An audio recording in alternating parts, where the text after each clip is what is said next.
Hello everyone. Thought I'd give you a quick overview of our new old truck. This is a 1952 Chevrolet Model 3600, which is the 3/4 ton truck. Back in the day, and people forget this, truck manufacturers, Chevrolet and by extension GMC, Ford and Dodge were the three main manufacturers at that time. Trucks weren't made to drive back and forth to work or to go to Kroger or to take your kid to soccer practice. Trucks were made for work. So trucks were found on farms, at construction sites. They were purchased many times by municipalities, cities and counties and states to use as work trucks. They were meant to haul things. They weren't pleasure vehicles. This truck started its life straight from the factory. It was ordered by the Massachusetts Department of Transportation, and for many, many years was an orange truck, and was used by MDOT as a work truck. Not to go into great detail, but the truck manufacturers at that time basically all made three models: a half-ton, a 3/4 ton, and a 1 ton, and that designates the approximate payload that they could carry. Now this truck is a rather, as you can see, rather large truck. It has an 8-foot bed. The 3100, the half-ton, would have a 6-foot bed. So this has a 2-foot longer bed, making it easier to carry more things that you would need in the course of your work, whether it be on a farm or construction site or whatever. I will briefly show you here the engine of this truck is the famous because it was the workhorse of Chevy for many, many years, and that's the 216 cubic inch inline or straight six as it was known. Ford had a flathead 6, and later in the 50s a flathead V8. They were the first to introduce the V8, but this inline 6 produces 90 horsepower, and with that horsepower, top speed is going to be about 50 miles an hour, maybe 55 if you're downhill with the wind at your back. But work trucks didn't need to go fast, and remember, there weren't expressways in those days. These trucks were being driven on farms, on gravel roads, on dusty roads, dirt roads, city streets. So speed wasn't of the essence. The truck also, at one time, had a heater. Someone along the line took it out, and the reason I know it had a heater is because, as you can see, here is the heater hose as it comes back to the radiator and to the water pump, and it just now makes a loop. So it no longer goes through the firewall, and a plate has been put here, and plugs have been put in various spots where the heater hose would have fed through the firewall and to the heater, which was under the dash. So that's a little bit about the engine. Some of the things that we've done to the truck since we first got it is replace the air cleaner. It came with and I still have, the oil bath air cleaner, but they're a real hassle to clean, to maintain. And back in the day, a lot of people would remove them and put in these chrome air cleaners that fit the 1-barrel carburetor. I chose to do that. I kept the oil bath air cleaner. Ever sell the truck, it'll go along with the truck, and if someone wants the original appearance, they can do that. The oil bath air cleaners have to be cleaned every so often. The filter element has to be cleaned with kerosene, and kerosene is not something I want to particularly mess with around the house, so switched out and put in the chrome air cleaner. Now, the most important and fun thing we've done with the truck is add a little embellishment. And as you can see, we've decided to dress it up with a little fun lettering on the doors, and we have gotten several comments about this already, and people laugh about it, and Wouldn't be surprised if some people think it's for real, but we're happy with the way it turned out. We're happy with the colors, and we think it makes it more than just a plain truck. Now, this truck at one time, a father and son in Narragansett, Rhode Island, bought this truck and it didn't have a bed on it. The paint was all stripped. The orange paint was stripped. It had rust in the floorboards and rust in the cab corners. And they did what I would call an amateur restoration. They repaired all of that. And I will show you here that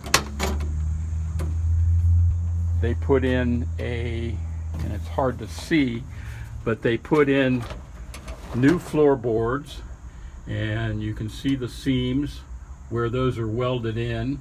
So it's got all new floorboards, and then just put a rubber mat down over it. Now, the one thing about this is these old trucks, this one doesn't have a headliner in it.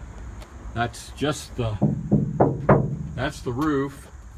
The floors have no carpet and no sound deadening material, and the inside of the doors, the same thing.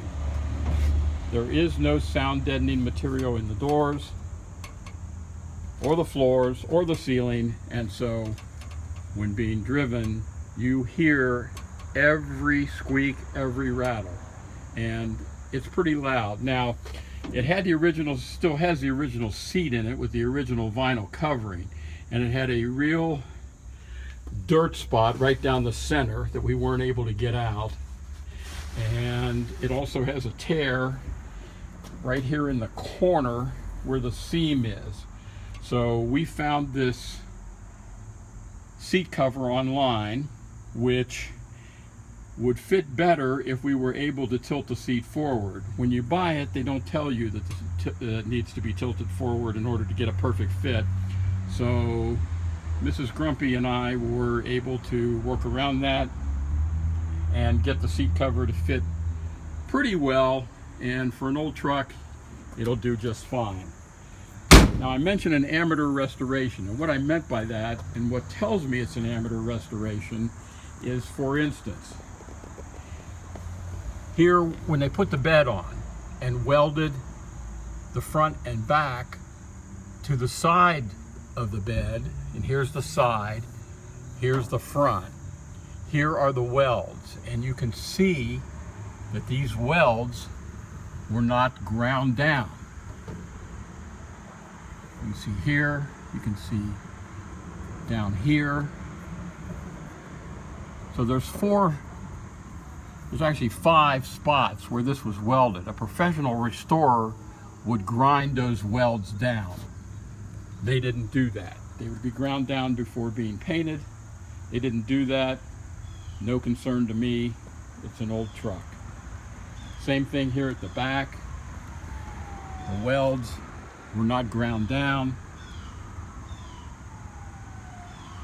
and are still visible because they were just painted over. The other thing is, and you can't really tell it in this light, I will try to get an angle here maybe where you can see some of it. Paint often has, if it's not applied properly, paint on trucks and cars will have orange peel. And it's called orange peel because it has a surface, and I think you can see here the ripples along the surface here, and that's orange peel because it looks like the pebbly surface of an orange. And what can cause that, what can cause orange peel on a paint job is if you use a thinner and it evaporates too quickly, using the wrong amount of pressure, using the wrong nozzle, or not painting with your paint sprayer absolutely perpendicular to the surface that you're painting. So this truck has orange peel virtually everywhere, has some bubbles in the paint, but like I said, it's an old truck, and that's how it looks. Also, the wheels are unusual in that they have 8 lugs. Most vehicles come with 5 or 6. These came with the original old dirty lug nuts, which I decided to take off and replace with chrome lug nuts, just to break up all that black a little and dress it up a little bit. The other thing we did, we found on eBay, since there's no place for secure storage in a truck, we found on eBay an old trunk that had a hasp on it for a lock, has a lot of nice patina, has some rusted handles on the side. You can see the patina and scratches on the top. We just thought it went with the truck, and it allows me someplace to lock up an extra fan belt, extra fuses, a socket set, some screwdrivers. Hell, if I wanted to, I could put a floor jack in there. It's just a way to have some secure storage for things that you might want to carry around should you have any trouble on the road. I thought an interesting touch I also found on eBay was a Vote for Adley sticker, window sticker. Those of you not old enough to remember, Adlai Stevenson was the Democratic nominee for president in 1952 and 1956. So this fits perfectly. Also, when the truck was restored, they decided to save $100 on the tailgate by getting one that didn't have Chevrolet stamped into it or embossed into the steel. So they got a plain tailgate. Well, it looks a hell of a lot better if you have Chevrolet across the back. So what we did was bought the decal, and Mrs. Grumpy applied all of these, not only expertly, but centered and straight. Gives the truck a much, much better look. Coming around this side, pretty much the same. And we repeat the lettering on this door. So there you have it, 1952 Chevrolet 3600 work truck. Starts first time, every time. Drives like a dream. Thanks for watching.